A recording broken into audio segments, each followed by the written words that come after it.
let's go ahead and sew right here. Round it like how you're going to do on the arms, okay? Alright, let's go ahead and let's go take this. I'm going to go take it to the sewing machine, and I'll be right back. Alright, I'm back. I was only gone for probably 3 minutes on the sewing machine. So now I sewed this legs together. Remember I told you, let's not cut the rounded. So all you gotta do, actually, you know what, let's not even trim this. Let's see how this turns. Okay? And see if we have to, because it's a sock and it's extra stuffing. It makes it more sturdy at the corners. When you trim it, you have a chance of it fraying and, you know, breaking. And so, see, so I'm just turning it inside out. Use my finger. I tried to use a chopstick, but actually, really, my finger works better. It's smoother. Chopstick's kind of pokey. You might go through the thing. So look.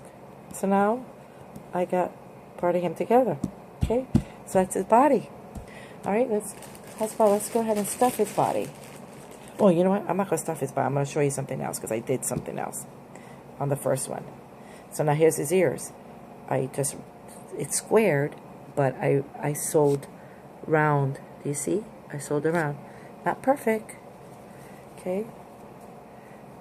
I'm not a perfection person, but you see, I didn't sew it perfect, but look. That's good. Okay.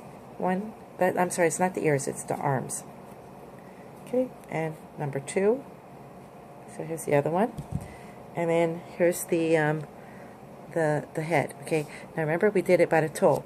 So this is what you gotta do. So if you don't understand, when you get on a toe, just cut just a little bit here, because this is how we're going to turn it, and this is how we're going to stuff it. Okay, then we're going to turn the ears over. That's not how these ears come out. You know, I seem to have the ear problem.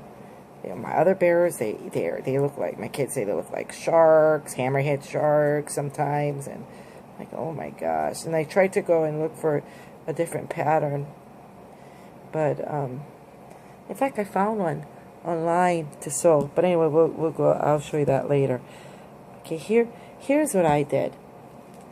You know, you have to physically sew the head on to the body, but you also have to sew these arms. And this kind of bothers me. I feel like they may be can come off or something for the kids. So what I think I'm going to do is, because this is all the way at the top of the neck, I didn't know where it was placing.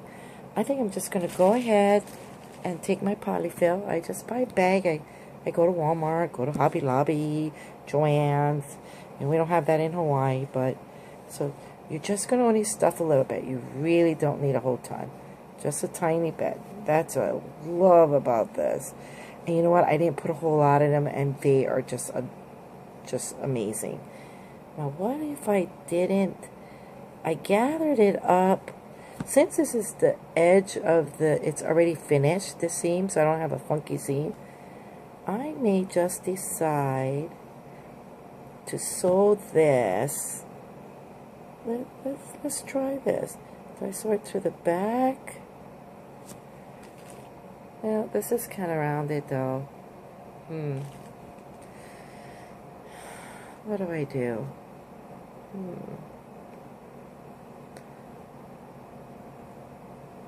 You know, I think I could gather it up. No, I can't sew it if I gather it up. All right, let's just, you know, for the heck of it, let's go see how this looks. Do I have the seam in the back or in the front? I think I'll try to put it in the back this time, and maybe another one. If it looks okay, and it might look funky, I might try it in the, yeah, put it in front. It might look like mittens or something in the front. Okay, let's try that. I'm going to put you on pause.